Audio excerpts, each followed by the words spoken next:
voice at me. See my eyes on see the things many people no fit understand. I'm cold and shivering. I love this beat. See my eyes on see the things many people no fit understand. We're live again. What are you telling me? Yuletide greetings. First of all, Christmas and that. Merry Christmas. Happy New Year. If you didn't know, get to know Liverpool and that. You'll never walk alone, as your Free jumper says. Free my boy Isak right now. He's struggling, but anyway, Yeah. I got a few questions for you. People have been hitting me up. Hey, the feedback's been good, you know. I'm not gonna Yeah, lie. it's been good. Thank you to everybody. I got thank you to everyone. I say thanks. We appreciate it. I say thanks. Yeah. So anyway, people have been hitting me up talking about like a couple DMs and a couple messages. Couple people we know, couple people we don't know. Been saying like, want to find out a bit more about you. Like, Me? Yeah, me, like the dynamic, innit? Us, yeah. Yeah, kind of thing. So I got a few little questions. I Eee. guess Am I in the hot seat? kind of like a hot seat to me. All right, go for it. So let me just go through them. How deep do they go? Huh? Hey, obviously, if you want to plead the fifth on certain things, then Okay, cool. by all means. But I think it'll be good to kind of like let them know in it, because the first thing people are saying is like, "How are you lot like this?" You know what I mean? How is your relationship like this? Like all of that kind of stuff. They're a bit shocked. People are like, "Oh, that's your mum," and then it opens a conversation. You get me? I see one comment on Instagram and someone said, "Oh, Mumsy's talking to him like she's his classmate." Yeah, That made me laugh. that's what I'm saying. So and then people won't get that in it, because it's if you think about it, no one really speaks to their parents in my generation anyway. Yeah. Even in any generation, no one's like brethren with their parents, like proper, like you get me. So anyway, as a single mum, tell me about like let's go way back in the times. All right. Tell me about your childhood first of all, like. My childhood. Or tell the folks, because I know, but tell them about your childhood, like your upbringing. What was it like? Upbringing, born in the 70s, one of the best generations, Gen X. Born in the 70s, had one older brother, a year older than me. Mum and dad in the house, who were first generation here. So I grew up in the immigrant struggle, which basically meant just gotta get on and deal with life. Don't bring no police to the yard. Don't get in trouble at school. Become a prime minister or an astronaut. Just do as your parents say, basically. Financially, weren't really set financially. Both parents worked like 12-hour shifts effectively. My mum basically worked like me when her eyes opened to when her eyes closed. So no real shift with my mum. My dad, probably like a 12-hour shift. So basically, pretty much, my brother and I were kind of left to our own devices, especially during school holidays. I'm sure we didn't get on. That was a drama in itself. Me and my brother, yeah. Just think we're just born just over a year apart, so went through the same growing pains together. Because both parents were working, there was no real emotional presence in the home. So when you're young, you don't realize it. For our parents, they fed us, they clothed us, they kept a roof over our heads. They got us what they could when they could, what they thought was important. At times we got extras. You know, they did their best given the tools that they had. I guess is the best way I can put it, based on their upbringing and their experiences migrating over to the UK. My family are from Mauritius, which is a non-English speaking country in essence. But when my brother and I were born, my mum said that my dad took the decision to make us only speak English in the house, which meant that we lost full ability to speak our native tongue, which is like Creole, which is like a broken French patois. Pretty similar to the St. Lucian patois. Sorry, don't worry, it's not the vid, yeah. And then we basically assimilated to British life. Fry up on a Sunday, bubble and squeak, black pudding, all of them things. We had various cuisine from all over the world. It was a very British upbringing. When, you know, primary school locally in Teeting, secondary school locally in Teeting. But again, because there was no real emotional presence, it just meant that the bonds of the family were not really there. So we were just functioning as 4 individuals linked biologically, effectively. There was no real essence of, oh, I love you, I like you, which is not uncommon for a lot of migrant families that came over. But what that meant was, for us, is that, and for me, I can only speak personally, it didn't help me when I then tried to venture out into the world, because then it made it difficult for me to kind of make bonds and sustain bonds with people. Now, growing up, it was hard. Like, it was not emotionally stable, which at the time I wasn't able to understand or realize. But it just forced me to leave home at 18, not under great circumstances either. So then I didn't talk to my family for a couple of years, and they didn't talk to me. So for 2 years, effectively, I was basically just on solo missions. Solo missions. Yeah, Han Solo. Han Solo. It was. I'm not gonna lie. It was hard. I had friends. Don't get me wrong. Always managed to keep a job. Had no money, 0 money. Always managed to keep friends, but never told anybody what I was going through. So certain times I might be like surface surfing. A couple of times like homelessness. Like I remember there's this place. I might even start crying. There's a place on Real talk, bro. on Vauxhall Bridge. I don't think it's there anymore. It was like this big building, and it had like this staircase there. And I remember a few nights I was there. Had no place to go. Didn't want to reach out to anybody. I don't know why. It's just that pride, I guess, again, from that cultural upbringing of you don't really share with people what you're going through. So the benefit, I guess, was that I always managed to keep a job. So money was always going to come in, but never enough to cover anything stable. So experienced that homelessness, wasn't great. Moved around a lot. And again, like I said, I had people around me, but I just never tapped into them. I never really, felt like I could. Embarrassment, pride, all those things. Anyway, then what happened next was around always South London. The capital of London is South. Then what happened, I had I think about a 6-month stint in North London, can you believe it? Right. 7 Sisters, yeah. And then at that time, North London? North London, 7 Sisters, yeah. I was working at Selfridges at the time. And then I found out I was having you. All right. And when I found out I was having you, I said, no way on God's green earth am I having a baby in North London. Okay, we're both moving back to South. So I came back to South, Battersea, went through the process of housing, which was easier back then. It was still hard, but I had no clue because I had no guidance. Again, I had like some elders around me, like my bestest friends, parents, and your nan, your dad's mum. It was a godsend. But because I wasn't really open, I wasn't really allowing people in to guide me. So I was just trying to piece bits together where I could, how I could. Anyway, long story short, got into a bedsit in Battersea and went through that. Luckily had the support of your dad's side of the family. Big up Mullins, big up Nanny, and Jean.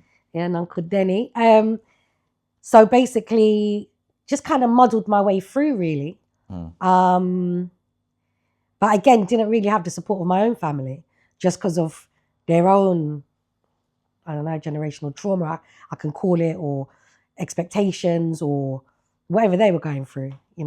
I can be upset about it, I can be salty about it, but ultimately it is what it is. And in a previous conversation, we spoke about not having any regrets. And whilst I've had conversations with people and they say, it's out of order, your family went there, blah, blah, blah.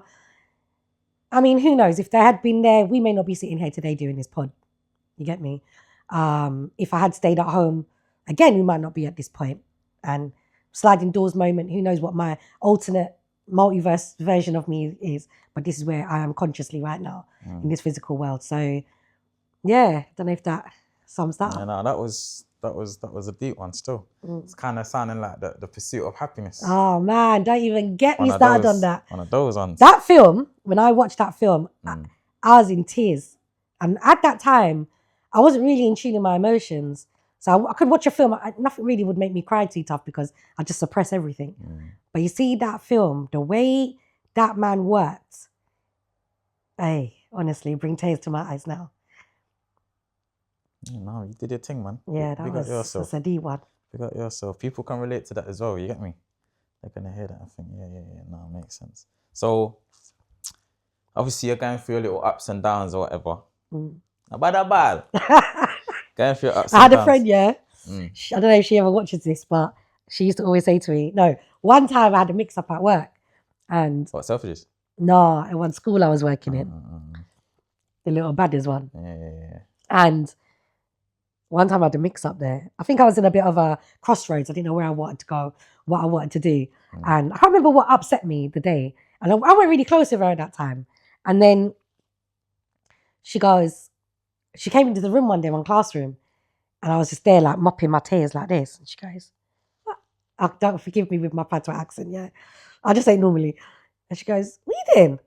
And she goes, you see them tears? Put them back in your eyes. Start crying. And it was so funny. It was just what I needed to hear at that point. But anyway, go on.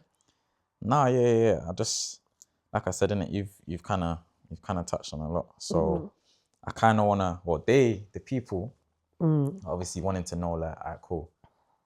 That was the first kind of set of struggles that you've gone through.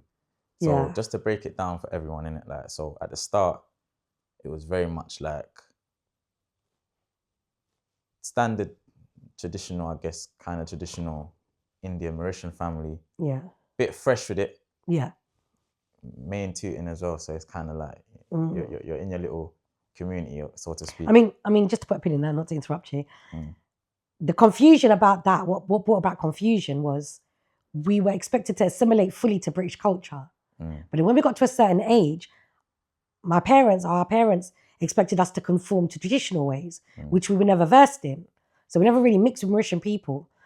All my friends growing up were white or Asian. I had a few black friends, but only when I touched secondary school, my friendship grew open and I met more people, but then became like little conflicts. But my parents were still quite liberal. Like we could have all our friends over.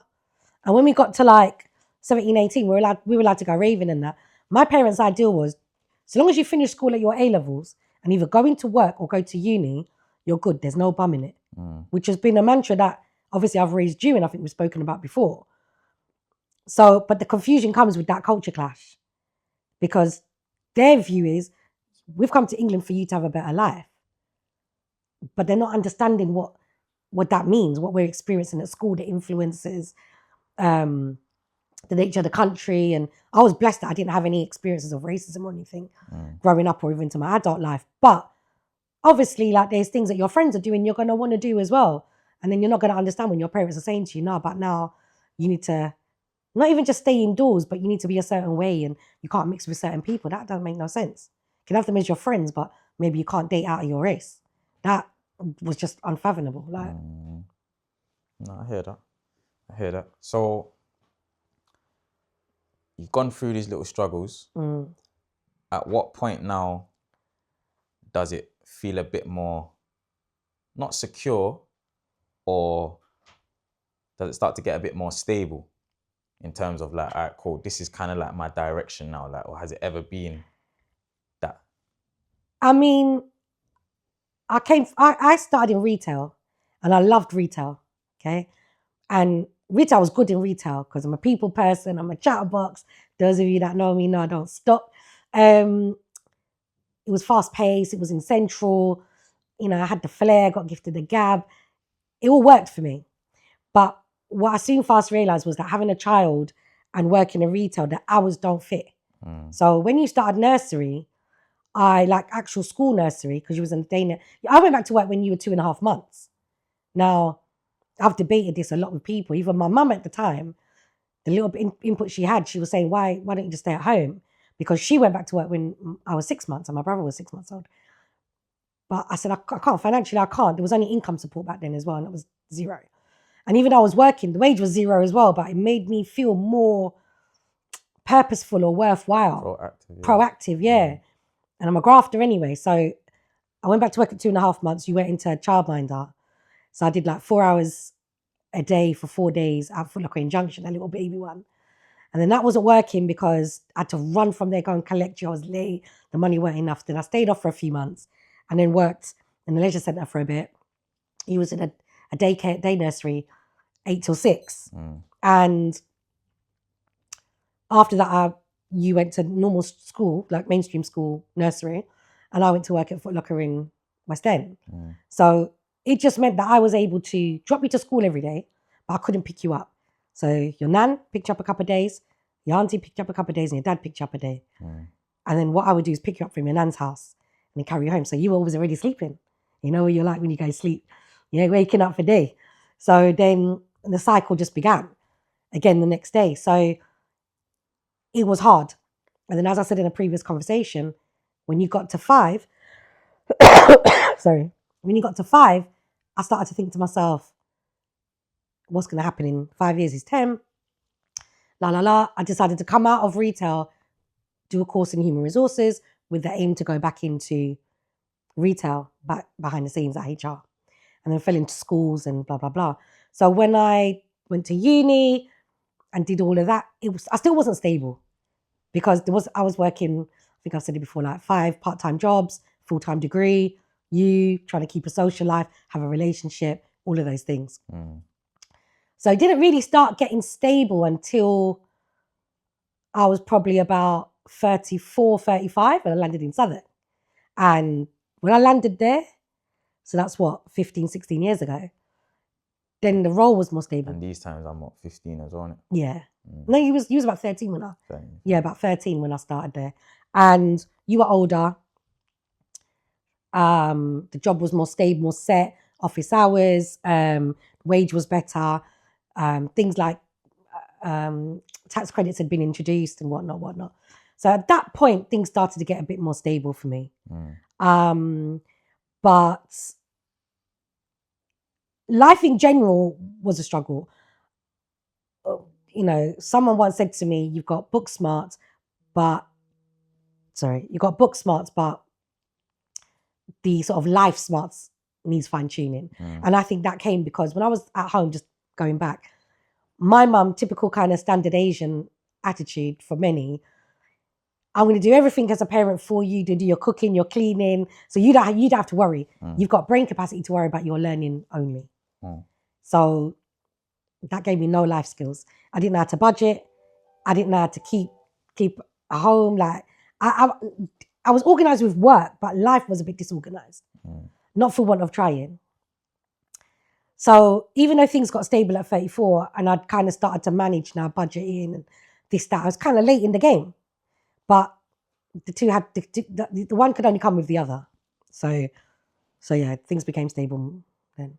So in all of that, would you say, or what were kind of like the sacrifices you had to make? Or yeah, let's call it sacrifices. Were there any sacrifices that you had to make for yourself, for me, for whoever in that time period, in that transition period from?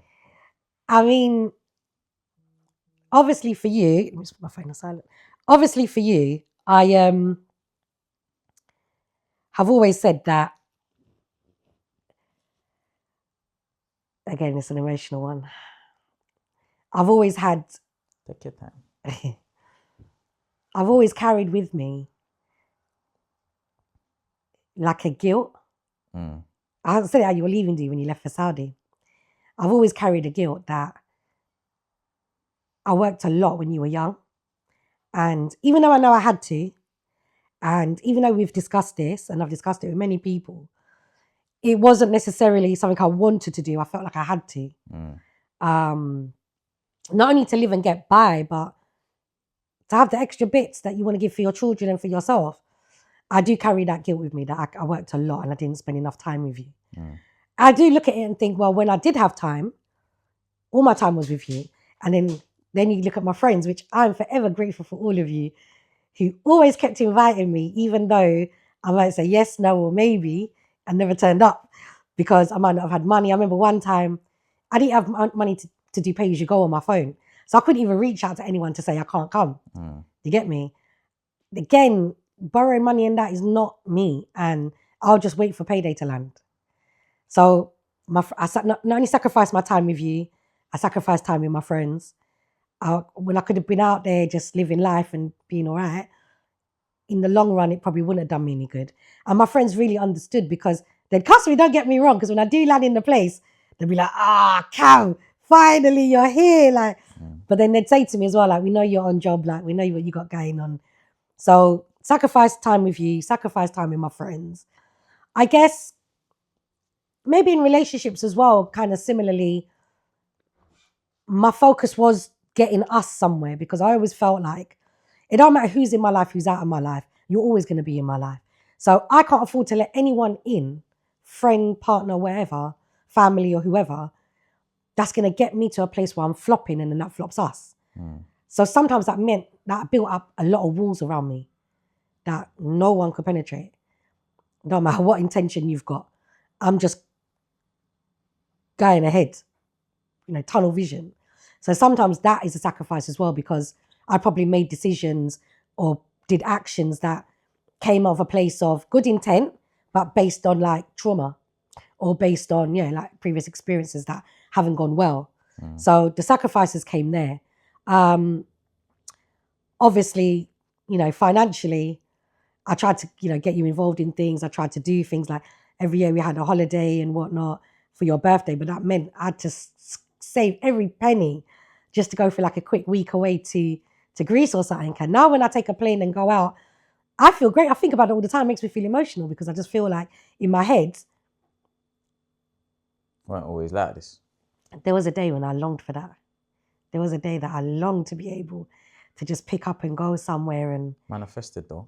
No, facts. And I don't know if I've said it in a previous conversation about my dream about having a Corsa. So I told you this story. I don't think so. So basically, it took me 10 years to learn to drive, yeah? And just because I kept stopping, starting, couldn't get it, like, nah, not coordinated. But while I was learning to drive, I'd always learned in a Corsa. And at the time, I loved the Corsas and I wanted a Corsa, but could never afford one, okay? So my first car was a Ford Fiesta XR2i or something like that. Sport car, it was banging. Don't if you remember it. Yeah, it was sick. Little green kind of. Yeah, little green thing, velvet seats, double exhaust. Hey, had a little interface radio that used to pop off. Bro, that was so high. Then the next car had like, that broke down. Then I had an Audi A3 that I got from Car Giant that I racked up a whole heap of penny notice for all the time because of the poor budgeting. But car did all right. Then that got written off while it was parked. Someone crashed into it. And then I still had my eyes on this Corsa because it was just my dream car, a brand new black spanking shiny new Corsa. And then in the end, I ended up getting CLC compressor. And even though I got that, I still had this thing in my mind about the Corsa. It took me a while to think, mate, I've surpassed that.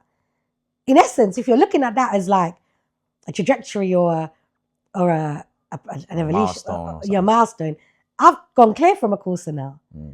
And then obviously it just went up and up and up. And those kind of things show the progress and show the journey in it. Like, so those sacrifices I made in the end projected me to a point where I even surpassed the dreams that I wanted. And yeah, I don't know. But that was part of the driver though as well, innit? You always had that in your subconscious, like I need to get this Corsa. Yeah. I used to daydream. And I used to be like there, like cruising, banging my tunes, R&B tunes back in the day.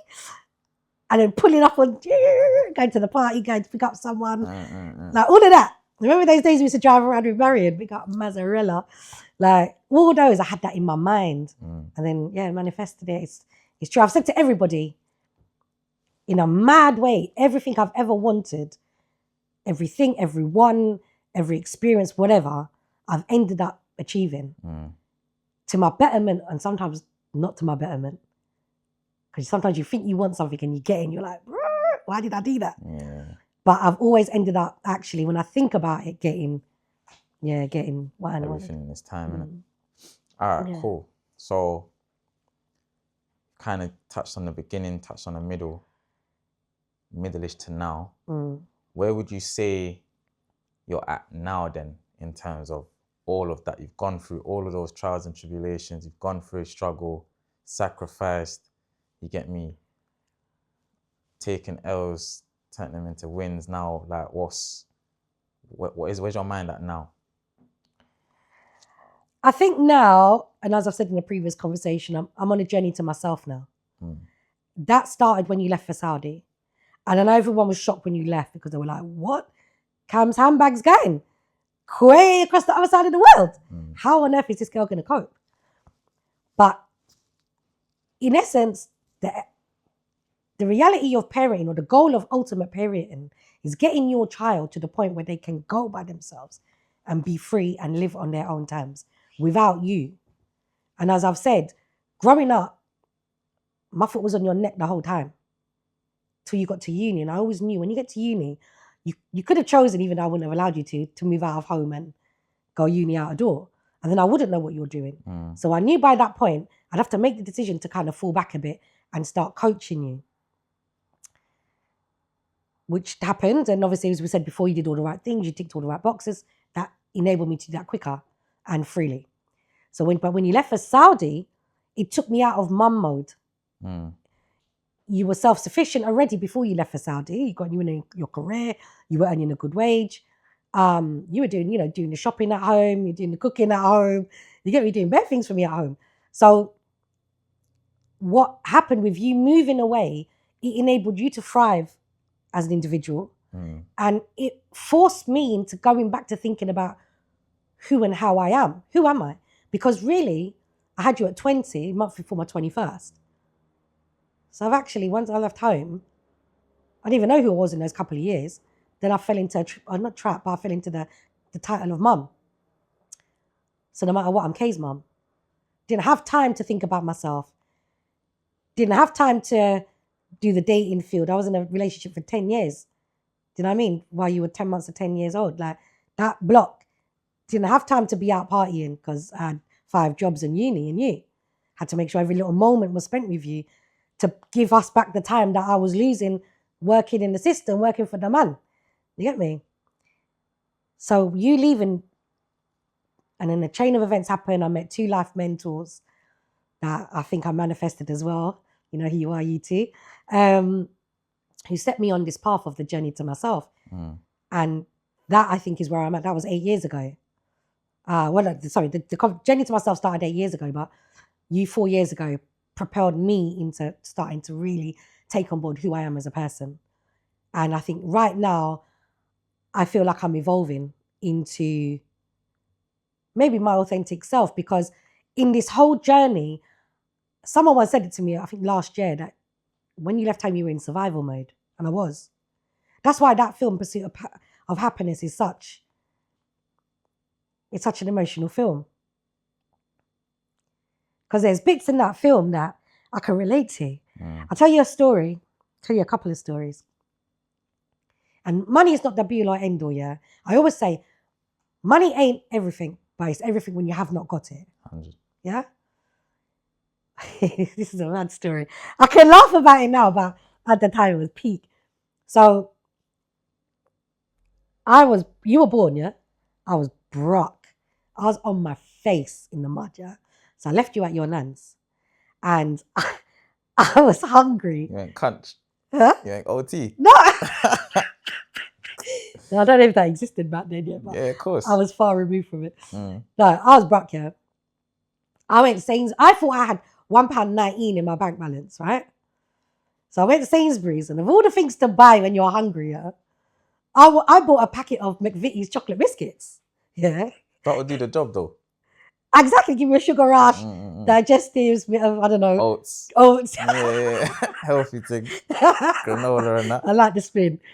So I go to the till and I swipe the card. Wow. Remember, I think I got £1.19 or whatever it is. His card declined. Right? So I'm like, now I feel shame, innit? So I said, I've been having issues with this card anyway. Let me go across the road to the bank. This is in Ballon. There was a Santander across the road, yeah. So I run to the bank. I had like 72p. Don't ask me where the other little change went, yeah? I had 72p. Interesting. Taxman loved me. Hey. So I ran back to Sainsbury's with my 72p and bought the smaller pack of the chocolate 60p thing. Bro, I think it was like, 62p or whatever it was. I went and bought that. I was that brought on my face, yeah. Worse than that, there was a time, again, I dropped you at your nan. That's why I'll always be grateful to your nan, you know, and Mullins, because at least I had a haven for you to go, like I could drop you there. My pride alone wouldn't let me go and say I'm brought this, that, and the other. I just wasn't in that schema. It wasn't in my schema to talk to people or whatever. I wasn't encouraged in that. Anyway, one time I had one can of peeled tomatoes, plum tomatoes, whatever. Dark. I had to open that and eat that. Like, it sounds mad. Nowadays, when I'm going to get a cheeky Nando's, like it's nothing, or where did we go yesterday? We went Sexy Fish yesterday. Like, that just seems, and it's just mad when I think about it, because sometimes when I'm experiencing these experiences now, I have those thoughts in my head, like back in the day with the dead thing. I never thought I would get it. It was just like a dream. It was all a dream. I think back to those days, and like I said, that film, Pursuit of Happiness, there are moments in that film that touch my soul because it relates to what I went through. You don't know. I remember, I think we spoke about in another conversation as well about, you know, questions to ask your grown-up kids, if there's anything you want me to say sorry for, anything that we did different. And when we first spoke about it, you said that you don't remember aspects that I remember, which I'm glad at, because everything's probably stayed very consistent for you. Always had the love. You were always the center of everyone's world. And I never wanted to show you any hardships. Even though I tell you, like, bro, I'm broke. Like, I'd say, like, there's no money for that. You understood. Like, you were never, one Christmas you wanted to grow your hair. One Christmas you wanted a bubble gum machine. Like, it was like £4.50. One Christmas you told me, I just want to have fun. The Christmas wish list, I just want to have fun. That, drink your little Coca-Cola, think it's champagne. I drank Coca champagne. Like, that helped in a way, and obviously, family, like, your dad's family and that, they all helped in terms of being able to support getting you what you needed and what you wanted. And I always tried to make sure you had what you needed. It might not have always been what you wanted for many different reasons, finance, or that I didn't think you needed it. But a lot of sacrifices were made. I think the most important one, or the one that it's like I say, it can't be a regret because it's where it got us today, is time. Is actual time. What I'm grateful for is that the time I did have when I was not working, I felt like it was very good quality time. And it's helped strengthen and get us to where we are today. That's what I give thanks for. Because it could have gone very differently. Like my parents, my dad worked days, my mum worked nights. No one was close with anyone. It wasn't quality time. There was no emotional presence. That emotional presence and time with your kids, I think that's the gem that I would tell everyone to take with them. We all get busy. We all get caught in the rat race. But it's not like, oh, fly off to here, fly off to there. Let me buy you Air Forces. Let me buy you this and that. It's about the sit-down cozies, huggy-wuggy. Let's watch a film, blanket days. Doing arts and crafts together. Merlin was always good doing the arts and crafts with you. Let's go kick a ball. Let's just do random things. You get me? Those things are the quality time you have together. And I think the time that we did have compensated for. No, facts. The time I didn't have. Facts. No, that's real, man. That's real. Shout out Nanny. And Wild Mullins. place, fields, everywhere. Friends, all of you, I love you. Chronicles of a Single Mum. There's a film coming about it. Get me? That's a wrap. That's a wrap.